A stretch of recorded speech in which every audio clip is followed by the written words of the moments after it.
Good evening to all.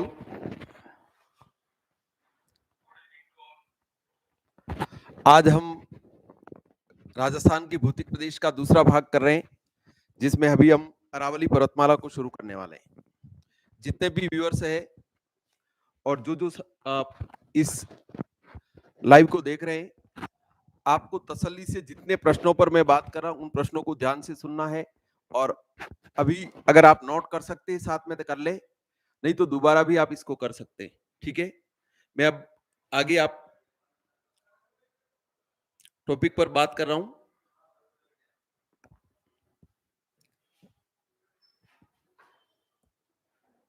आज का जो हमारा टॉपिक है, राजस्थान के भौतिक प्रदेश में अरावली पर्वतीय प्रदेश।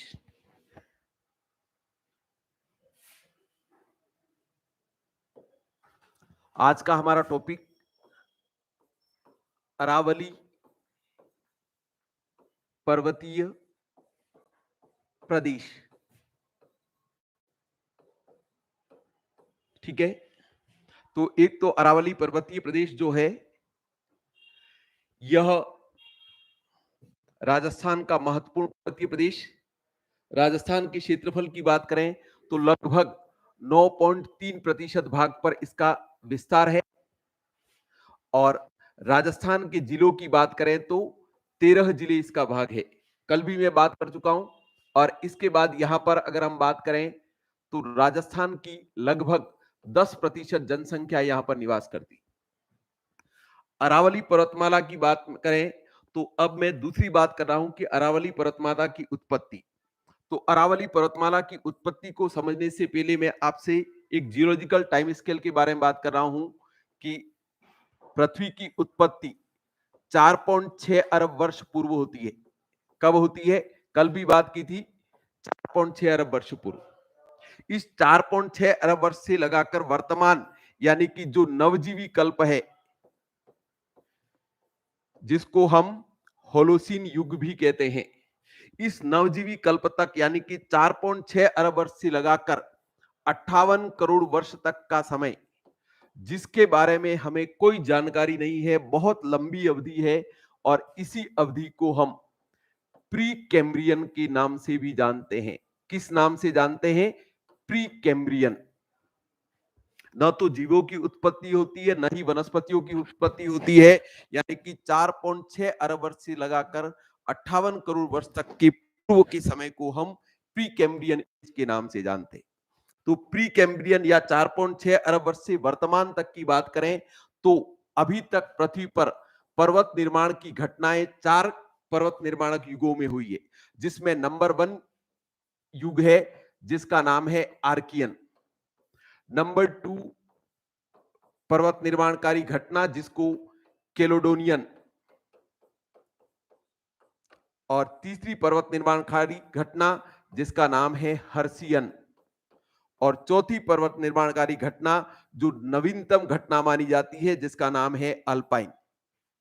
ये सब कुछ बताने के पीछे का उद्देश्य है कि आपको परीक्षक ये पूछे कि अरावली पर्वतमाला की उत्पत्ति कब हुई, तो आपको राइट करके आना है कि अरावली पर्वतमाला की जो उत्पत्ति है वह जियोलॉजिकल एज पूछे तो प्री कैम्ब्रियन राइट करके आना है। इस प्री कैम्ब्रियन युग में ही एक पर्वत निर्माणकारी घटना होती है, उसका नाम है आर्कियन। और आर्कियन को ही विभिन्न भूगोलवेत्ता चर्नियन के नाम से भी जानते हैं। किस नाम से जानते हैं? चर्नियन। तो मैंने जो आपको बताया कि राजस्थान में अरावली पर्वतमाला प्री कैम्ब्रियन युग में आर्कियन पर्वत निर्माणकारी घटना से निर्मित होती है। ध्यान रहे, यह पर्वतमाला निर्मित होती है तो यह वलित पर्वतमाला होती है। किस प्रकार की पर्वतमाला होती है? वलित, फोल्डेड माउंटेन। लेकिन यह 4.6 अरब वर्ष ऐसे 58 करोड़ वर्ष के समय जब यह निर्मित होती है, जब निर्माण के समय इसकी जो हाइट होती है वह लगभग 11 किलोमीटर कहे तो भी या 11,000 मीटर ऊंचाई रखती है। अगर हम बात करें तो वर्तमान में विश्व की सबसे ऊंची पर्वत श्रेणी हम हिमालय के नाम से जानते हैं। ध्यान रहे, हिमालय जो है उससे भी अधिक ऊंचाई रखने वाली पर्वतमाला कौन सी थी? अरावली। लेकिन लंबी भूगर्भिक अवधि गुजर गई और लंबी भूगर्भिक अवधि के गुजरने के कारण इस पर्वतमाला पर बाह्य कारक, जिसमें अपर्दन और अपक्षय की क्रिया की वजह से वर्तमान में यह एक अवशिष्ट वलित पर्वतमाला के रूप में बच जाती है। किस प्रकार की पर्वतमाला है? तो अवशिष्ट वलित पर्वतमाला।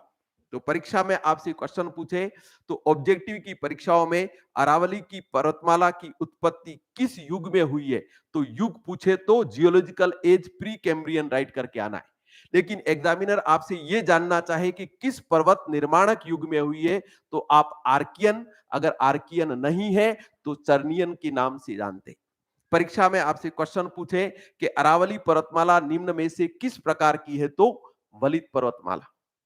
ध्यान रहे, ऑप्शन में वलित भी है, प्राचीन वलित भी है और अवशिष्ट भी है, तो बेस्ट ऑप्शन आपको राइट करके आना है अवशिष्ट, क्योंकि निर्माण के समय यह वलित पर्वतमाला थी, लेकिन लंबी भूगर्भिक अवधि के कारण यह अपर्दित होकर केवल बचा हुआ भाग रह जाता है। यानी कि निर्माण के समय जब इसकी ऊंचाई 11,000 मीटर थी, जबकि वर्तमान में हम अरावली की औसतन ऊंचाई को 930 मीटर पढ़ते हैं। अगर हम भूगोल की परिभाषाओं में जाएं तो पर्वत की जो परिभाषा होती है, डेफिनेशन होती है कि जब कोई भाग अपने आसपास के क्षेत्र से 1000 मीटर की ऊंचाई रखता हो, साथ में उसका शीर्ष शंक्वाकार हो, तो उस प्रकार की पर्वत श्रेणी को पर्वतमाला कहा जाता है। और भी अरावली पर्वतमाला की परिभाषा में फिट नहीं बैठती है, लेकिन यह विश्व की प्राचीनतम वलित पर्वतमाला है, जो वर्तमान में अवशिष्ट वलित पर्वतमाला के नाम से जानी जाती है। तो पहले अरावली के क्षेत्रफल के बारे में बात की। अरावली में जिलों की संख्या कितनी है? 13। इसके बाद अरावली पर्वतमाला की उत्पत्ति कब हुई? अब आगे मैं बात कर रहा हूं अरावली पर्वतमाला का विस्तार। तो अरावली पर्वतमाला की विस्तार की अगर हम बात करें तो अरावली पर्वतमाला अगर हम बात करें तो राजस्थान में इस प्रकार है। ये उत्तर पूर्व वाला हिस्सा, उत्तर पूर्व, और ये दक्षिण पश्चिम। ध्यान रहे, अरावली पर्वतमाला जो है यह अपनी टोटल 692 किलोमीटर, कितनी है? 692 किलोमीटर। अरावली पर्वतमाला की कुल लंबाई कितनी है? 692 किलोमीटर। 692 किलोमीटर में से 550 किलोमीटर हिस्सा, यानी कि टोटल अरावली का 80% भाग कहां पर है? तो राजस्थान में। ध्यान रहे, जब हम राजस्थान के मानचित्र में अरावली पर्वतमाला को देखते हैं तो राजस्थान के मानचित्र में यह इस प्रकार दिखाई देती है, कर्णवत रूप में। और कर्णवत को हम इंग्लिश में कहते हैं डायगोनल। और इसलिए परीक्षा में क्वेश्चन पूछा जाए कि अरावली को किस नाम से जाना जाता है, तो राजस्थान में इसे अड़ावटा के नाम से जाना जाता है। किस नाम से जाना जाता है? अड़ावटा। परीक्षा में आपसे क्वेश्चन पूछे कि अरावली का विस्तार किस दिशा से किस दिशा में है, तो अरावली पर्वतमाला दक्षिण पश्चिम से प्रारंभ होकर उत्तर पूर्व तक की जाती है। ध्यान रहे, अरावली पर्वतमाला का विस्तार दक्षिण पश्चिम में गुजरात का एक जिला है जिसका नाम है खेड़ ब्रह्मा। और खेड़ ब्रह्मा का ही अभी वर्तमान में एक और डिस्ट्रिक्ट बन गया जिसका नाम है पालनपुर। तो खेड़ ब्रह्मा या पालनपुर गुजरात से प्रारंभ होकर यह राजस्थान के सिरोही जिले से प्रवेश करती है और सिरोही जिले से प्रवेश करते हुए उत्तर पूर्व में एक तो है अलवर और दूसरा है झुंझुनू। परीक्षा में क्वेश्चन पूछा जाए कि अरावली पर्वतमाला की राजस्थान में विस्तार है, तो अरावली पर्वतमाला राजस्थान में दक्षिण पश्चिम में सिरोही से प्रारंभ होकर उत्तर पूर्व में अलवर एवं झुंझुनू तक विस्तृत है। ध्यान रहे, यह पर्वतमाला या यह जो पर्वत श्रेणी है वह राजस्थान में जल विभाजक का काम भी करती है। किसका काम करती है? जल विभाजक। एक तो जल विभाजक क्या होता है उसके बारे में बात कर रहा हूं। Great water dividing line. अगर हम यहां पर एक छोटे से भारत के मानचित्र में आपको बता रहा हूं कि ये जैसे भारत का मानचित्र है, तो यहां पर पश्चिमी घाट पर्वतमाला, इसके बाद यहां पर नर्मदा और ताप्ती, और यहां पर अरावली। तो यहां की जितनी भी नदियां हैं वो सारी की सारी बंगाल की खाड़ी में, सॉरी, ये नदियां अरब सागर में गिरती है, जबकि इधर की सारी नदियां कहां गिरती है? बंगाल की खाड़ी में। तो परीक्षा में क्वेश्चन पूछा जाए कि राजस्थान का कौन सा भौतिक प्रदेश भारत की महान जल विभाजक रेखा का भाग है, तो आपको राइट करके आना है अरावली पर्वतमाला। ध्यान रहे, अरावली पर्वतमाला जो है वह भारत की महान जल विभाजक रेखा का भाग है। इसकी पश्चिम की नदियां अरब सागर में गिरती है, जबकि इससे निकलने वाली पूर्व की नदियां बंगाल की खाड़ी का हिस्सा बन जाती है। तो दूसरा क्वेश्चन मैंने बात की कि अरावली पर्वतमाला दक्षिण पश्चिम में पालनपुर, खेड़ब्रह्मा, गुजरात से प्रारंभ होकर उत्तर पूर्व में दिल्ली के मेहरौली तक, जबकि राजस्थान में इसका विस्तार करें तो राजस्थान में यह दक्षिण पश्चिम में प्रारंभ होती है सिरोही, और सिरोही से प्रारंभ होकर उत्तर पूर्व में अलवर एवं झुंझुनू तक। आपसे परीक्षक कभी पूछना चाहे, क्योंकि एग्जीक्यूटिव ऑफिसर अभी एग्जाम होने वाला भी है, अधिशासी अधिकारी जो नगरपालिका की वैकेंसी निकली है, 2007 में क्वेश्चन पूछा था कि निम्न में से अरावली की का संबंध किस महासागर से है? तो ध्यान रहे, अगर इस प्रकार का क्वेश्चन अगर आपसे पूछा जाए तो आपको राइट करना करके आना है कि अरब सागर। ध्यान रहे, अरब सागर में स्थित लक्षद्वीप और मिनिकोय द्वीप समूह की जो तली है वह भी किसका विस्तार माना जाता है? अरावली का। और इसी कारण अरब सागर को अरावली का पिता भी कहा जाता है। 2007 का अगर आप एग्जीक्यूटिव ऑफिसर का पेपर उठाएंगे तो इस क्वेश्चन को आप देखेंगे कि किस प्रकार प्रश्न को गहराई में केवल राजस्थान तक सीमित नहीं रखा, क्योंकि हम तो अरावली पर्वतमाला के विस्तार को कहां से पढ़ते हैं? गुजरात के खेड़ब्रह्मा से लगाकर दिल्ली के मेहरौली तक, मगर एग्जामिनर आपको कहां तक लेके गया? अरब सागर का जो लक्षद्वीप और मिनिकोय द्वीप समूह भी किसका हिस्सा माना जाता है? तो अरावली का। और इसलिए भूगोल की परीक्षाओं में जितने भी प्रश्न हैं, और विशेषकर मैं फिजिकल ज्योग्राफी या फिजिकल जो पार्ट है, जो आपको मैं कल पढ़ा चुका हूं, उत्तरी पश्चिम मरुस्थलीय प्रदेश, आज अरावली पर बात कर रहा हूं, तो यहां पर प्रश्नों के बनने की संभावना और विभिन्न प्रकार के प्रश्नों की समावेश की बहुत ज्यादा संभावना है। बात कर ली हमने राजस्थान में 550 किलोमीटर, कुल अरावली का कितना प्रतिशत? 80%। परीक्षा में आपसे क्वेश्चन पूछे कि अरावली का विस्तार किस दिशा से किस दिशा में है, तो दक्षिण पश्चिम से उत्तर पूर्व की ओर। दक्षिण पश्चिम से कहां पर है? उत्तर पूर्व की ओर। अगर आपसे एग्जामिनर क्वेश्चन पूछे कि राजस्थान में अरावली का सर्वाधिक भाग कहां पर है, तो राजस्थान में अरावली का सर्वाधिक भाग पूछे तो डिस्ट्रिक्ट क्या राइट करके आना है? उदयपुर।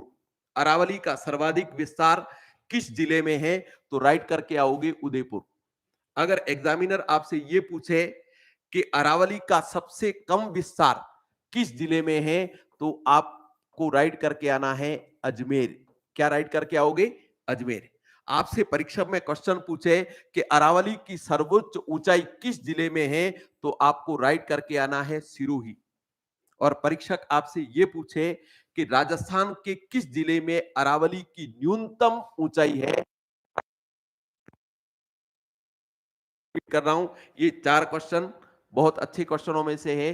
परीक्षा में क्वेश्चन पूछे कि राजस्थान के किस जिले में अरावली पर्वतमाला का सर्वाधिक भाग है, तो राइट करके आना है उदयपुर।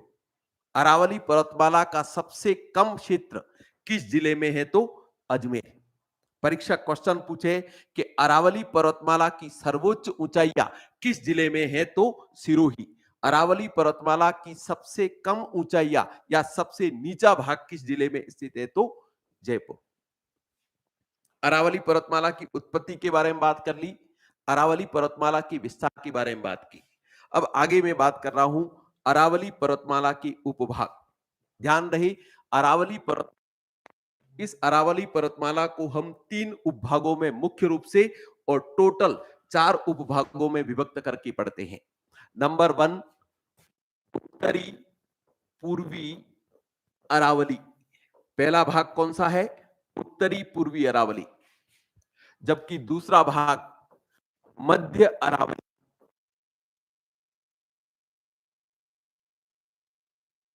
और तीसरा भाग दक्षिणी अरावली। कौन सा भाग है? दक्षिणी अरावली। और दक्षिणी अरावली में एक मेवाड़ का हिस्सा और दूसरा आबू पर्वत खंड। कौन सा हिस्सा है? आबू पर्वत खंड। अब हम इन चारों हिस्सों के बारे में बात कर रहे हैं। आप इसे देख सकते हैं कि अरावली पर्वतमाला में, तो अरावली पर्वतमाला जो राजस्थान में देखें तो इस प्रकार है। ये वाला भाग अरावली पर्वतमाला का है। तो अरावली पर्वतमाला में यहां जयपुर के उत्तर से प्रारंभ हो जाती है, या जयपुर से प्रारंभ होकर झुंझुनू और अलवर तक का भाग क्या कहलाता है? उत्तरी पूर्वी अरावली। ध्यान रहे, उत्तरी पूर्वी अरावली जो है वो लगभग अपक्षय और अपर्दन की क्रियाओं के कारण लगभग मैदान में परिवर्तित होगी। मैंने आपको यह भी बताया कि अरावली की सबसे कम ऊंचाई किस जिले में है? तो जयपुर। ये भी कहां से प्रारंभ हो रहा है? जयपुर से। तो परीक्षक आपसे क्वेश्चन पूछे कि अरावली का कौन सा भाग सर्वाधिक अपर्दित होकर लगभग मैदान में परिवर्तित हो गया है? उत्तरी पूर्वी अरावली। उत्तरी पूर्वी अरावली जयपुर से प्रारंभ होकर उत्तर पूर्व में अलवर एवं झुंझुनू तक विस्तृत है।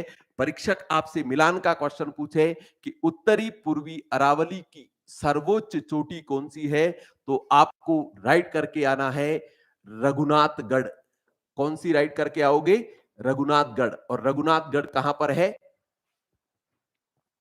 सीकर। तो उत्तरी पूर्वी अरावली जयपुर से लगाकर अलवर एवं झुंझुनू तक का भाग यहां लगभग मैदान में परिवर्तित हो चुका है, जिसकी सर्वोच्च चोटी का नाम है रघुनाथगढ़ सीकर। ध्यान रहे, आपसे एग्जामिनर क्वेश्चन पूछे कि राजस्थान का कौन सा भाग ये चट्टानों का समूह है जिसका नाम है दिल्ली रियालो श्रेणी। कौन सा भाग? दिल्ली रियालो श्रेणी। परीक्षक आपसे क्वेश्चन पूछे कि राजस्थान का कौन सा भाग दिल्ली रियालो श्रेणी का हिस्सा है? तो अलवर से लगाकर दिल्ली तक का जो भाग है वह दिल्ली रियालो श्रेणी के नाम से जाना जाता है। और दिल्ली रियालो श्रेणी की राजस्थान में संबंधित अगर हम पर्वत श्रेणी की बात, पहला अजबगढ़ समूह। कौन सा है? अजबगढ़ समूह। और दूसरा है भानगढ़ समूह। एक अजबगढ़ समूह की चट्टानें और दूसरी भानगढ़ समूह की चट्टान।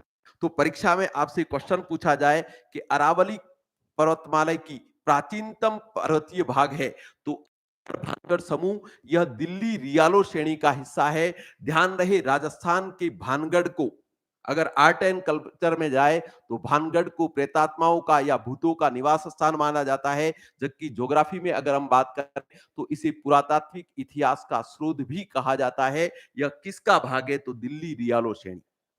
परीक्षा में आपसे क्वेश्चन पूछे, क्योंकि विशेषकर अधीनस्थ सेवा चयन बोर्ड जो है वह आपको परीक्षाओं में दिल्ली रियालो श्रेणी की चट्टानों में निम्न में से या दिल्ली रियालो श्रेणी समूह में कौन सी चट्टानें पाई जाती है?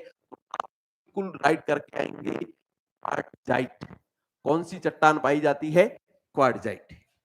लेकिन अगर आपको एग्जामिनर पूछे कि अरावली पर्वतमाला में मुख्य रूप से कौन सी चट्टानें पाई जाती है, तो आपको राइट करके आना है नीस, इसके बाद शिस्ट और इसके बाद ग्रेनाइट। ध्यान रखना, अरावली पर्वतमाला में प्रमुख रूप से आंतरिक भाग में चट्टानें कौन सी पाई जाती है? ग्रेनाइट, नीस और शिष्ट प्रकार की। जबकि दिल्ली रियालो श्रेणी की चट्टानें किस प्रकार की है? तो जियोलॉजिकल स्ट्रक्चर से जोड़ के पूछे जा सकते हैं। पहले भाग पर बात कर ली, उत्तरी पूर्व अरावली दिल्ली से या जयपुर से प्रारंभ होकर उत्तर पूर्व में अलवर और झुंझुनू, और इसका अलवर से लगाकर दिल्ली तक का भाग दिल्ली रियालो श्रेणी कहा जाता है। यहाँ की प्राचीनतम चट्टानें अजबगढ़ भानगढ़ समूह अलवर में पाई जाती है। ध्यान रहे, भानगढ़ को पुरातात्विक इतिहास का स्रोत भी कहा जाता है। अब बात कर रहा हूं मध्य अरावली।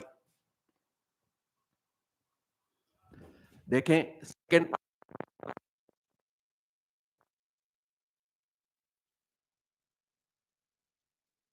पर्वतमाला, जैसे इस प्रकार की अरावली पर्वतमाला राजस्थान में विस्तृत है। इस पर्वतमाला जो है यहां पर उत्तर पूर्वी अरावली हो गया, जबकि दूसरा जिसको हम कहेंगे मध्य अरावली। तो मध्य अरावली की बात करें तो जयपुर से लगाकर रावली टाटगढ़, कौन सा हिस्सा? रावली टाटगढ़ अजमेर तक का नाम से जाना जाता है, तो मध्य अरावली। ध्यान रहे मध्य अरावली जो है उसमें संकरी घाटियां और बीच बीच में कहीं कहीं पर बेसिन स्थित है।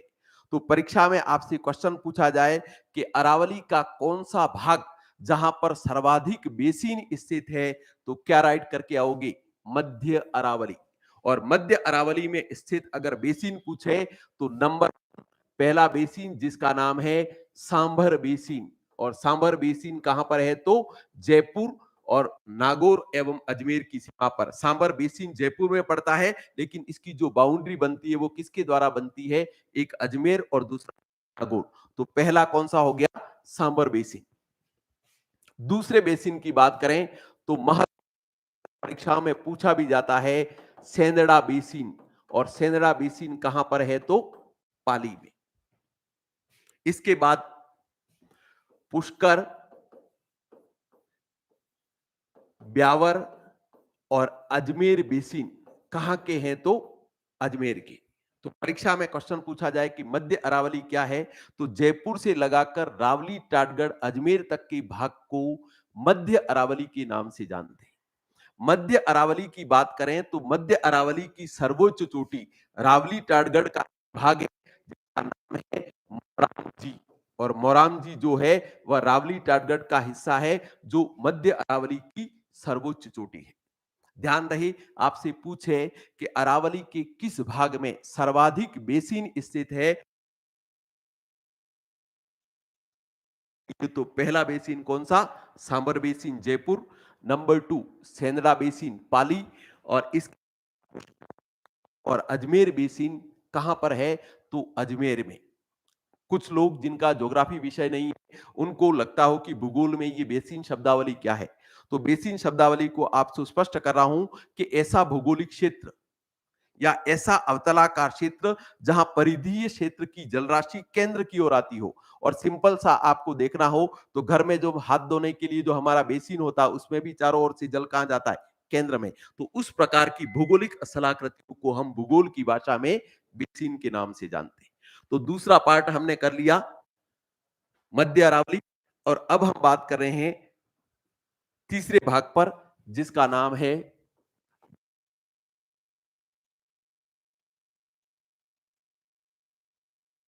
क्वेश्चन पूछा जाए कि अरावली का सबसे बड़ा भाग कौन सा है, तो दक्षिणी अरावली। दक्षिणी अरावली की अगर हम बात करें तो ये अरावली पर्वतमाला जो है, इस अरावली पर्वतमाला में यहां खत्म होने के बाद राजसमंद और राजसमंद से लगाकर सिरोही तक का जो भाग है उसको दक्षिणी अरावली के नाम से जाना जाता है। किस नाम से जाना जाता है? दक्षिणी अरावली। दक्षिणी अरावली जो है वह अरावली का सर्वोच्च भाग रखती है। ध्यान रहे दक्षिणी अरावली का पहला भाग जिसका नाम है मेवाड़ उच्च भूमि। किस नाम से जाना जाता है? मेवाड़ उच्च भूमि। और मेवाड़ उच्च भूमि में इसकी सर्वोच्च चोटी है जिसका नाम है जरगा उदयपुर। कहां पर है? जरगा उदयपुर। तो हमने पहले बात की कि उत्तरी पूर्वी अरावली की सर्वोच्च चोटी कौन सी है, तो आप क्या राइट करके आओगे? रघुनाथगढ़ सीकर। मध्य अरावली की सर्वोच्च चोटी कौन सी है? तो मोरामजी रावली टाटगढ़। परीक्षा में क्वेश्चन पूछा जाए कि मेवाड़ उच्च भूमि की सर्वोच्च चोटी कौन सी है, तो जरगा उदयपुर। ध्यान रहे अरावली पर्वतमाला जैसे ही यहां राजसमंद से प्रारंभ होकर उदयपुर की ओर आती है, तो उदयपुर में जैसे ही गोगुंदा के क्षेत्र में आती है, ये अरावली पर्वतमाला इस प्रकार विभाजित हो जाती है। यानी कि आपसे परीक्षा क्वेश्चन पूछे कि अरावली पर्वतमाला राजस्थान की पंखाकार, जिसको हम इंग्लिश में कहेंगे फैन शेप, तो पंखाकार रूप में किस भाग से फैलती है? तो गोगुंदा से। अगर हम देखेंगे तो गोगुंदा क्षेत्र के आने के बाद अरावली पर्वतमाला का एक भाग गोगुंदा, गोगुंदा से उदयपुर, उदयपुर से डूंगरपुर और डूंगरपुर से होते हुए गुजरात के अरावली में प्रवेश कर जाता है। जबकि उसकी दूसरी शाखा गोगुंदा, गोगुंदा से कोटड़ा और कोटड़ा से होते हुए गुजरात में प्रवेश कर जाती है। तो परीक्षक आपसे क्वेश्चन पूछे, क्योंकि राजस्थान की परीक्षाओं में शेप को लेकर भी क्वेश्चन पूछे जाते हैं और विशेषकर पहाड़ियों के पर्वत श्रेणियों की जो है वह आपसे परीक्षाओं में अक्सर पूछा जाए। तो केवल खास चीज याद रखनी है कि अरावली पर्वतमाला राजस्थान के गोगुंदा में पंखाकार रूप में फैल जाती है। परीक्षा में क्वेश्चन पूछे कि गोगुंदा का पहाड़िया, या परीक्षा में क्वेश्चन पूछा जाए कि राजस्थान का कौन सा भाग भारत की महान जल विभाजक रेखा का केंद्र बिंदु माना जाता है, क्या माना जाता है, केंद्र बिंदु। तो ध्यान रहे, अरावली पर्वतमाला की बात करें तो अरावली पर्वतमाला में जो गोगुंदा की पहाड़ियां है वो भारत की महान जल विभाजक रेखा का केंद्र बिंदु मानी जाती है, क्योंकि गोगुंदा के इस पहाड़ी क्षेत्र से निकलने वाली नदी वांकल साबरमती में मिलकर अरब सागर के प्रवाह का भाग बन जाती है। तो गोगुंदा की पहाड़ियों से निकलने वाली बेड़च बनास में मिलकर बंगाल की खाड़ी के तंत्र का हिस्सा बन जाती है। तो गोगुंदा क्षेत्र से ही निकलने वाली जवाई नदी लूनी का भाग बन जाती है। तो बहुत अच्छा क्वेश्चन आपको ड्रेनेज में भी पूछ सकता है कि राजस्थान का कौन सा भरी पर्वतीय भाग जो अरीय प्रवाह प्रणाली रखता है। अरीय प्रवाह प्रणाली से मतलब इंग्लिश में कहते हैं रेडियल, यानी कि एक पर्वत का शीर्ष या एक पठार का क्षेत्र जिसके विभिन्न भागों से नदियां निकलती है और विभिन्न दिशाओं में प्रवाहित होना प्रारंभ हो जाती है, उसे किस नाम से जाना जाता है, अरीय प्रवाह प्रणाली। वापस रिपीट कर रहा हूं कि दक्षिणी अरावली में पहला भाग मेवाड़ उच्च भूमि राजसमंद से प्रारंभ होकर यह सिरोही के उत्तर तक विस्तृत है। इसकी सर्वोच्च चोटी कौन सी है, तो जरगा उदयपुर। अरावली पर्वतमाला राजस्थान के किस भाग में पंखाकार रूप में फैल जाती है, तो आपको राइट करके आना है गोगुंदा। परीक्षा में क्वेश्चन पूछा जाए कि अरावली पर्वतमाला राजस्थान में जल विभाजक का काम करती है तो इसका केंद्र बिंदु कहां पर है, तो गोगुंदा, क्योंकि गोगुंदा का जो क्षेत्र है वो राजस्थान में अरीय प्रवाह प्रणाली का उदाहरण माना जाता है। और इससे एक तरफ से निकलने वाली नदी अगर हम बात करें तो अरब सागर में गिरती है, तो दूसरे भाग से निकलने वाली नदी बंगाल की खाड़ी का हिस्सा बनती है, तो तीसरे तरफ से निकलने वाली नदी लूनी नदी तंत्र का हिस्सा बन जाती है। बहुत अच्छा क्वेश्चन रेडियल ड्रेनेज पैटर्न को लेकर भी पूछा जा सकता है। इसके बाद लास्ट भाग है आबू पर्वत खंड। कौन सा है, आबू पर्वत खंड। तो आबू पर्वत खंड की अगर हम बात करें तो आबू पर्वत खंड अरावली का सर्वोच्च भाग कहां पर है, सिरोही, और इसकी सर्वोच्च चोटी जिसका नाम है गुरु शिखर। कौन सी चोटी है, गुरु शिखर। और गुरु शिखर की ऊंचाई 1722 मीटर। ध्यान रहे यह श्रेणी उत्तर में हिमालय और दक्षिण में नीलगिरी के मध्य की सर्वोच्च चोटी के नाम से भी जानी जाती है।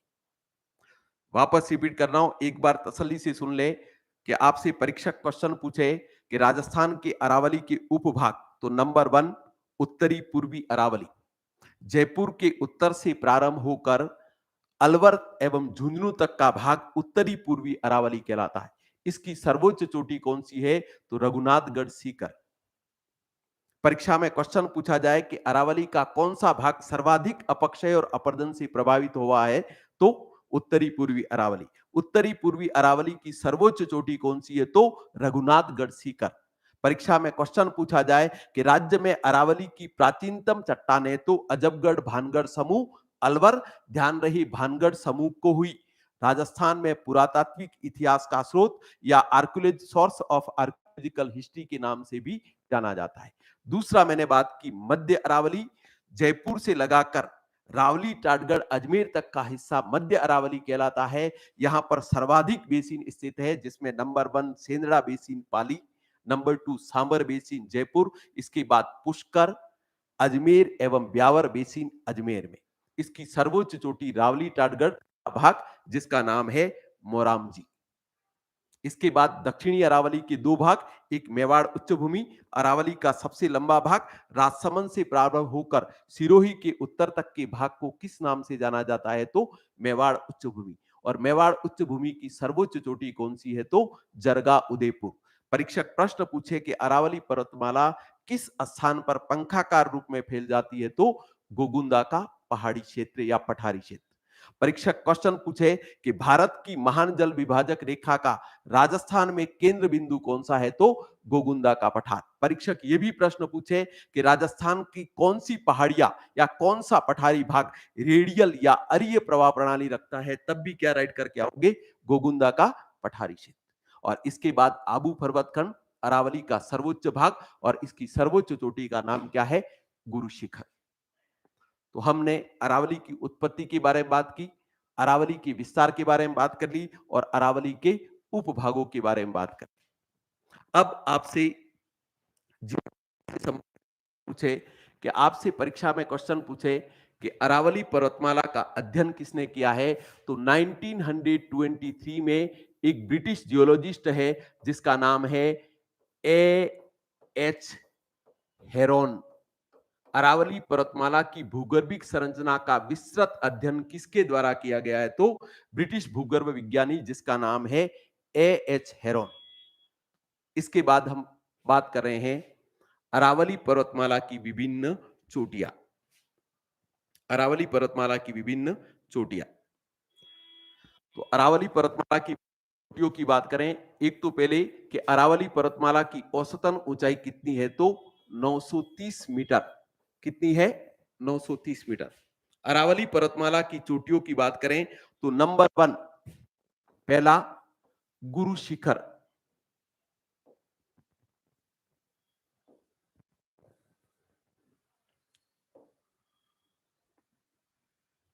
नंबर गुरु शिखर। ध्यान रहे गुरु शिखर, जिसे कर्नल जेम्स टॉड ने संतों का शिखर कहा है, और गुरु शिखर की जो ऊंचाई है वह 1722 मीटर। ऊंचाई कितनी है? 1722 मीटर। और डिस्ट्रिक्ट का नाम पूछे तो कौन सा है? सिरोही। परीक्षक पूछा जाए कि उत्तर में हिमालय एवं दक्षिण में नीलगिरी या मध्य भारत की सर्वोच्च चोटी कौन सी है, तो भी कौन सी राइट करके आओगे? गुरु शिखर।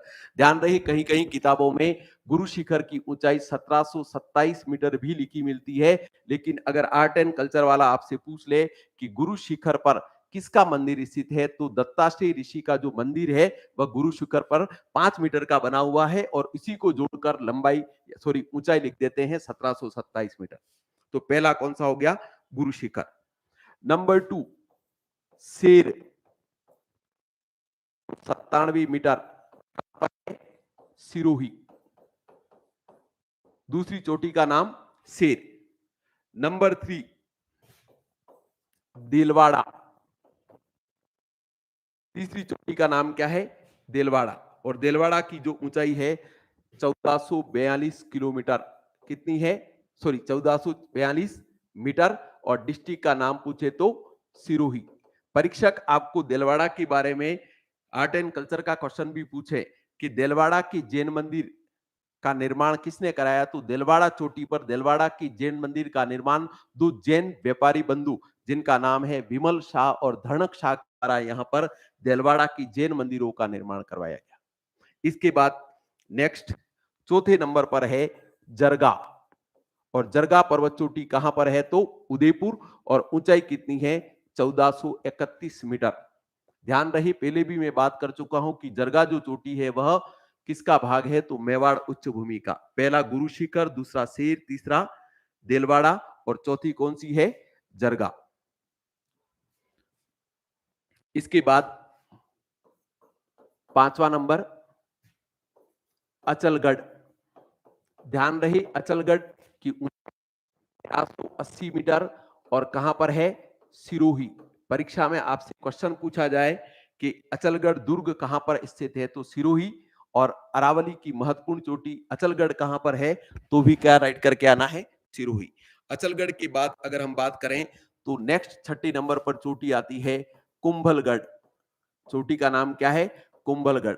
ध्यान रहे कुंभलगढ़ राजसमंद में स्थित है, 824 मीटर।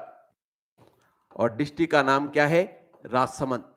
तो पहले हमने गुरु शिखर, गुरु शिखर के बाद शेर, शेर के बाद देलवाड़ा, देलवाड़ा के बाद जरगा, और जरगा के बाद अचलगढ़, और अचलगढ़ के बाद कुंभलगढ़। कुंभलगढ़ के बाद अगर हम बात करें तो 7वें नंबर पर, क्योंकि अटपटी सी पर्वत शिखर या चोटियां भी पूछी जाती है, तो धूनिया जो है वह उदयपुर में है, और इसकी जो ऊंचाई है वह 1183 मीटर है। कितनी? 1183 मीटर। और डिस्ट्रिक्ट का नाम पूछे तो क्या राइट करके आओगे? उदयपुर। ये क्रम अब हमें अच्छे से याद रखने हैं। धोनिया, धोनिया के बाद अगर हम बात करें तो 8वें नंबर पर पर्वत श्रेणी है जिसका नाम है ऋषिकेश। ध्यान रहे श्रेणी की बात करें तो ऋषिकेश जो है वह कहां पर है? सिरोही। ऋषिकेश कहां पर है? सिरोही। ऋषिकेश से पहले भी अगर हम बात करें तो ऋषिकेश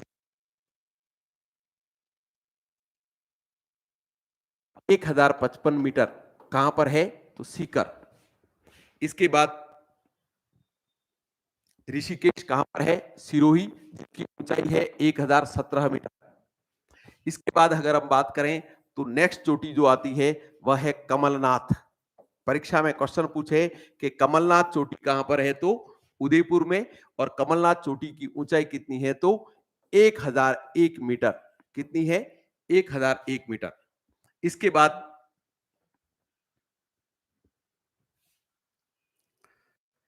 नेक्स्ट कमलनाथ के बाद मोरामजी, और मोरामजी राजगढ़ का बिंदु जिसकी ऊंचाई है 933.25 मीटर। इसके बाद मोरामजी के पश्चात बात करें तो खो, यह चोटी कहां पर है? कितनी है? 920 मीटर। और इसके बाद लास्ट चोटी तारागढ़, और तारागढ़ को हम किस नाम नाम से जानते हैं? किस नाम से जानते हैं? गढ़ बिठली। तो परीक्षा में क्वेश्चन आ जाए कि गढ़ बिठली तारागढ़ कहां पर है? तो 873 मीटर की ऊंचाई रखने वाली जो चोटी है वो कहां पर स्थित है? तो आप राइट करके आएंगे अजमेर। वापस रिपीट कर रहा हूं चोटियों के नाम, और इसके बाद अन्य चोटियों के बारे में बात करूंगा। एक तो राजस्थान में ऊंचाई की दृष्टि से चोटी, तो नंबर पर गुरु शिखर, दूसरे नंबर पर शेर, तीसरे पर दिलवाड़ा, चौथे पर जरगा, पांचवे पर अचलगढ़। इसके बाद छठे पर कुंभलगढ़, सातवें पर धोनिया, आठवें नंबर पर रघुनाथगढ़, और इसके बाद रघुनाथगढ़ के बाद मोरामजी, रघुनाथगढ़ के बाद कमलनाथ, कमलनाथ के बाद मोरामजी, मोरामजी के बाद खो, और खो के बाद तारागढ़। इन पहाड़ियों के अलावा भी हमें कुछ और पर्वत चोटियां हैं जिनको केवल और केवल मिलान के प्रश्नों के हिसाब से हमें ध्यान रखना है। और मिलान के प्रश्नों के हिसाब से आपसे पूछे कि रोजा भाकर, कौन सा? रोजा भाकर और इस्तारा भाकर, रोजा भाकर और इसराना भाकर और झारोला, झारोला पर्वत किस जिले से है? तो तीनों के लिए राइट करके आना है झालोर। इसराना भाकर और झालारों श्रेणी कहां पर स्थित है? तो राइट करके आना है झालोर। इसके बाद आपसे क्वेश्चन पूछे कि जेलिया डोंगर, इसके बाद धोलिया डोंगर, जेलिया डोंगर, धोलिया डोंगर और सज्जनगढ़ किस जिले से संबंधित है? तो क्या राइट करके आओगे? उदयपुर। रुद्रा भाकर और झारोला पर्वत कहां पर है? झालोर में। धुलिया डोंगर और सज्जनगढ़ कहां पर है? तो उदयपुर में। अगर गोगुंदा भी पूछे तो कहां पर? उदयपुर में। इसके बाद और आगे बात कर रहे हैं जिसमें आपसे क्वेश्चन पूछे कि लोहारगल श्रेणी कहां पर है? तो लोहारगल जो है या लोहारगल चोटी कहां पर है? तो आप राइट करके आओगे झुंझुनू। क्या राइट करके आना है? झुंझुनू। झुंझुनू। लोहारगल कहां पर है? झुंझुनू। ध्यान रखना कि लोहागढ़ पूछे तो भरतपुर है, जबकि लोहारगल पूछे तो क्या राइट करके आओगे? झुंझुनू। इसके बाद हम बात करें तो बिलाली, विराट, अबाई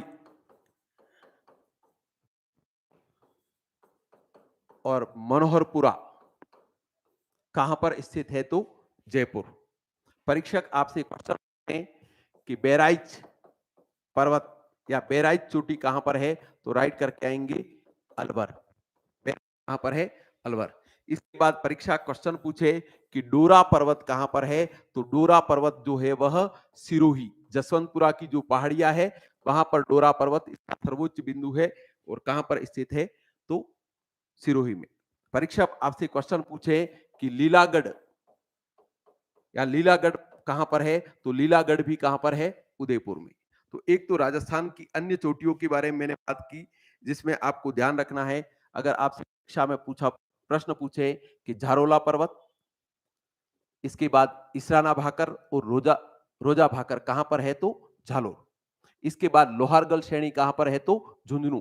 डोरा पर्वत कहां पर है, तो सिरोही। बहराइच कहां पर है, तो अलवर। इसके बाद लीलागढ़ कहां पर है, तो उदयपुर। जेलिया डूंगर, धोलिया डूंगर और सज्जनगढ़ का संबंध किस जिले थे, तो भी क्या राइट करके आओगे, उदयपुर। और इसके बाद आपसे क्वेश्चन पूछे कि रागा कहां पर है, तो राजसमंद। रागा चोटी किस जिले में है, राजसमंद। तो हमने राजस्थान को अरावली से संबंधित महत्वपूर्ण महत्वपूर्ण चोटियां हैं उनके बारे में बात की। अगर मैं आपसे अपेक्षा करता हूं कि अगर आप चाहे तो इसमें जितने जो जो आपको अटपटी लगती है, ज्यादातर उन्हीं को मिलानकर्षण के लिए पूछा जाता है कि जैसे लीलागढ़ कहां पर है, लोहारगल कहां पर है, रोजा भागर कहां पर है, इसराना भागर कहां है। हमने अरावली की विभिन्न चोटियों के बारे में बात कर ली। अब आगे में अरावली पर्वतमाला से संबंधित विभिन्न दर्रों की बात कर रहा हूं। विभिन्न दर्रे, तो एक तो परीक्षा में क्वेश्चन पूछा जाए कि राजस्थानी भाषा में या राजस्थान में दर्रों को किस नाम से जाना जाता है, तो नाल। राजस्थान में दर्रों को किस नाम से जाना जाता है, नाल। नंबर 1, राजस्थान में एक बार मैं नाम नाल की लिस्ट बना रहा हूं और उसके बाद हम एक एक पर डिटेल में चर्चा कर रहे हैं। राजस्थान अगर हम पहली बात करें तो पहली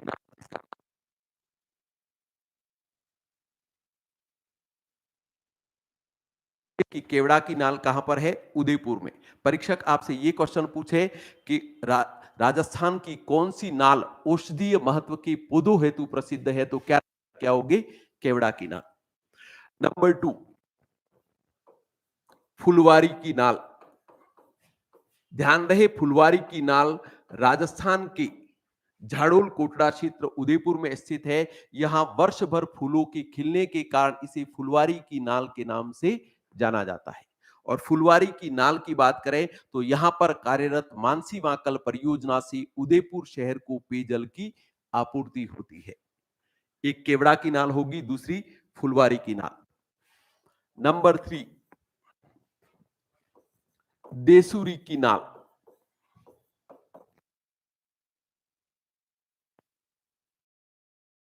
महत्वपूर्ण दर्रा जिसे देसूरी की नाल के नाम से जाना जाता है, यहां से होकर उदयपुर जोधपुर स्टेट हाईवे यानी कि राजमार्ग गुजरता है। परीक्षक आपसे क्वेश्चन पूछे कि देसूरी की नाल का विस्तार किन जिलों में है, तो एक तो राजसमंद और दूसरा पाली। परीक्षा में क्वेश्चन पूछे कि उदयपुर जोधपुर राजमार्ग किस नाल से होकर गुजरता है, तो राइट करके आओगे देसूरी की नाल। इसके बाद चौथे नंबर पर नाल जिसका नाम सोमेश्वर। और सोमेश्वर की नाल जो है वो देसूरी की नाल के उत्तर में स्थित दर्रे को किस नाम से जाना जाता है, तो सोमेश्वर की नाल। सोमेश्वर की नाल के बाद महत्वपूर्ण रूप से पूछा जाता है कि झीलवा या नाल, झीलवा या पगल्या की नाल। ध्यान रहे, उदयपुर एवं पाली के मध्य स्थित विकट तंग दर्रा ही किस नाम से जाना जाता है, झीलवा या पगल्या की नाल। इसके बाद नंबर 6, हाथीगुड़ा की नाल। नाल का नाम क्या है, हाथीगुड़ा नाल। ध्यान रहे, कुंभलगढ़ किले के दक्षिण में स्थित नाल को हम हाथीगुड़ा की नाल के नाम से जानते हैं। और इस कामली घाट, ध्यान रहे कामली घाट जो दर्रा है वह राजसमंद और पाली में विस्तृत है। आपसे एग्जामिनर क्वेश्चन पूछे कि निम्न में से राजस्थान का कौन सा दर्रा मारवाड़ के मैदान को मेवाड़ उच्च भूमि से जोड़ने का कार्य करता है, तो आपको राइट करके आना है कामली घाट दर्रा किन दो के मध्य है, तो राजसमंद एवं पाली के मध्य विस्तृत दर्रा जो मारवाड़ के मैदान को मेवाड़ उच्च भूमि से जोड़ने का कार्य करता है। इसके बाद 8वें नंबर पर बरदर्रा, अक्सर परीक्षाओं में पूछा जाता है बरदर्रा। तो बरदर्रा जो है वो अजमेर में स्थित है, सॉरी, बरदर्रा पाली में स्थित है, जहां से होकर अजमेर अहमदाबाद रेल एवं सड़क मार्ग गुजरते हैं। परीक्षा में क्वेश्चन पूछे कि बरदर्रा कहां पर है, एक रेलवे स्टेशन भी है बर पाली, और बरदर्रा पाली जहां से होकर अजमेर अहमदाबाद रेल एवं सड़क मार्ग गुजरते हैं।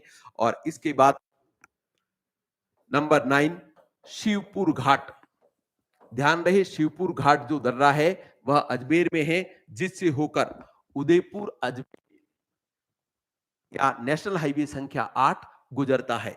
और इसके बाद लास्ट नंबर पर है काली घाटी। और काली घाटी दर्रे की बात करें तो काली घाटी दर्रा कहां पर स्थित है, तो काली घाटी दर्रा जो है वो अलवर में स्थित है, जिससे होकर दिल्ली अलवर मार्ग गुजरता है। वापस रिपीट कर रहा हूं, एक एक आप ध्यान से सुन ले। नंबर 1 मैंने बात की केवड़ा की नाल, तो केवड़ा की नाल कहां पर है, उदयपुर में। ध्यान रहे, केवड़ा की नाल है वह उदयपुर में है। यह नाल वर्ष भर यहां पर औषधीय महत्व के पौधे पाए जाते हैं। यहां पर औषधीय महत्व के, यहां से होकर कौन सा राजमार्ग गुजरता है, तो उदयपुर मार्ग। इसके बाद फुलवारी की नाल कहां पर है, तो उदयपुर। वर्ष भर फूलों के खिलने के कारण इसे किस नाम से जाना जाता है, तो फुलवारी की नाल के नाम से जाना जाता है।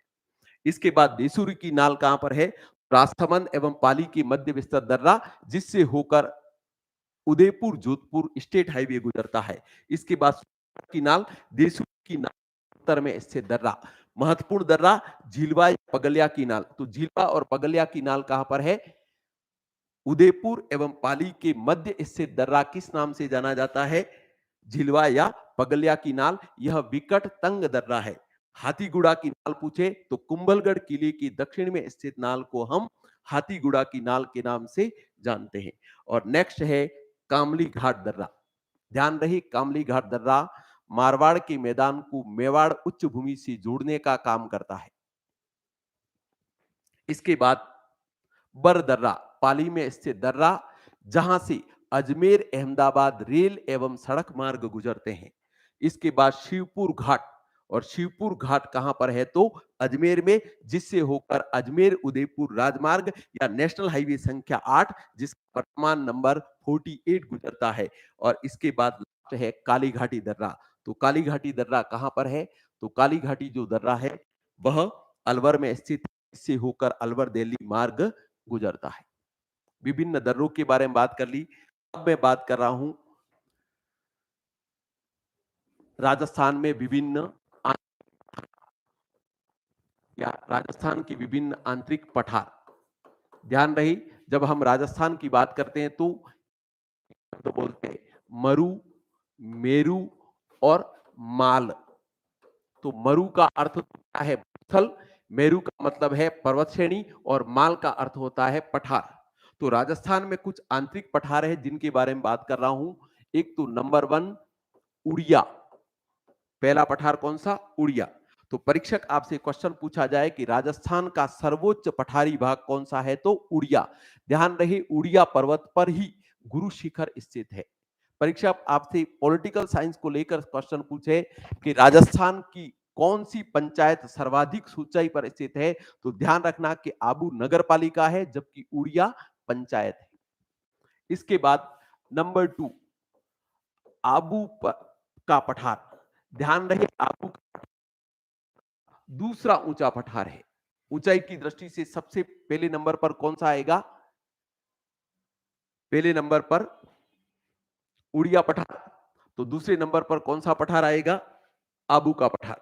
ध्यान रहे, आबू का पठार जो है उसका क्षेत्र जो है वह आबू शहर इसी पर स्थित है। और परीक्षक क्वेश्चन पूछे तो यह जो है वो ज्वालामुखी निर्मित बैथोलिथ का उदाहरण माना जाता है। परीक्षा में आपसे बहुत अच्छा क्वेश्चन पूछ सकता है कि राजस्थान का कौन सा पठार बैथोलिथ का उदाहरण माना जाता है। यानी कि बैथोलिथ से तात्पर्य होता है गुंबदाकार आंतरिक भाग में अगर कहीं लावा का जमाव हो जाता है तो उस प्रकार की विस्तृत पातालीय चट्टान को बैथोलिथ कहा जाता है। तो बैथोलिथ का एग्जाम पूछे तो आबू का पठार। और इसी के शीर्ष पर स्थित झील जिसका नाम है नक्की, और नक्की झील राजस्थान में प्राकृतिक झील है और क्रेटर का उदाहरण है। क्योंकि हम आर्ट एंड कल्चर में पढ़ते हैं तो ये पढ़ते हैं कि आबू पर्वत पर स्थित या आबू के पठार पर स्थित नक्की झील को देवताओं के द्वारा नाखूनों से खोदा गया है, लेकिन वास्तव में यह ज्वालामुखी की नलिका का मुख है, जिसे भूगोल की भाषा में क्रेटर कहा जाता है। तो परीक्षक आपसे क्वेश्चन पूछे कि राजस्थान की कौन सी झील प्राकृतिक है, तो राजस्थान में 3 झीलें केवल प्राकृतिक है। एक तो नंबर 1 क्रेटर का उदाहरण नक्की, नंबर 2 पुष्कर काल्डेरा का उदाहरण, और नंबर 3 रामगढ़ झील, जो रामगढ़ उल्कापिंड में गिरने के कारण एक गड्ढा बना हुआ है, जो रामगढ़ झील के नाम से जाना जाता है, जो जियोलॉजिकल साइट के रूप में भी जाना जाता है। तो एक तो बैथोलिथ का उदाहरण, कौन सा पठार राइट करके आओगे? आबू का पठार। ज्वालामुखी निर्मित पठार पूछे तो भी कौन सा राइट करके आओगे? आबू का पठार। आबू के पठार पर स्थित नक्की झील किसका उदाहरण है? तो क्रेटर का उदाहरण। इसके बाद नंबर 3 भूराट का पठार। यह कुंभलगढ़ राजसमंद से प्रारंभ होकर गोगुंदा उदयपुर तक का भाग, मेवाड़ उच्च भूमि का भाग, या कुंभलगढ़ राजसमंद से प्रारंभ होकर गोगुंदा उदयपुर तक का भाग। ध्यान रहे यह मुख्य रूप से